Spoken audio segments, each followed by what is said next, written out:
გამარჯობათ მეგობრებო, მე ვარ დავით რობაქიძე და ალბათ ეს იქნება ბოლო ვიდეო, როგორ გამოვიყენოთ AI მეტადატის შესაქმნელად. კიდევ ბევრ რაღაცას შეგვიძლია გამოვიყენოთ, თუმცა ამ შემთხვევაში ვსაუბრობ მეტადატაზე. მეტადატა, ანუ ინფორმაცია ჩვენი ფაილის შესახებ, როგორც თქვით, შეგვიძლია AI-ს გავაანალიზებინოთ. დაგვიწეროს რა ხდება, ვინ არის, პირველ რიგში დაგვიწეროს რაზე ვსაუბრობთ, ანუ ჩვენი აუდიოსი, ტექსტური ჩანაწერი. დაგვიწეროს ვინ მონაწილეობს ამ ვიდეოში.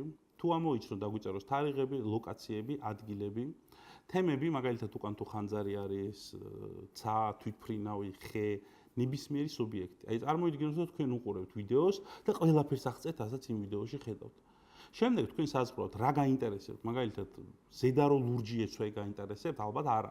თუმცა დათო იყო იქ თუ ქვეყნის პრემიერ-მინისტრი ან რომის პაპი, ალბათ იქ გაინტერესებთ.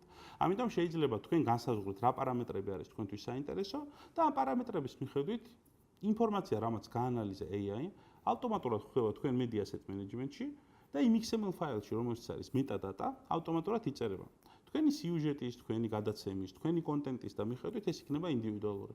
ეს საშუალებას მოგცემთ განსაკუთრებით ახალი ამბების ეგრეთ წოდებული newsroom-ის environment-ში, რომ იმუშაოთ იდეალურად, რომ ჟურნალისტისთვის მასალის მოძიება იყოს ძალიან მარტივი. და ამ ყველაფერს აქვს ერთი დიდი პლუსი. ეს მასალა შეიძლება იყოს დაარქივებული ღრმა არქივში.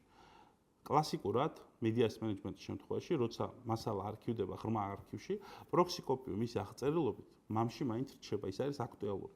იმიტომ ეს ძალიან პატარა ზომა აქვს და იქ ონლაინ სტორიში ძალიან არ გვიტვირთავს.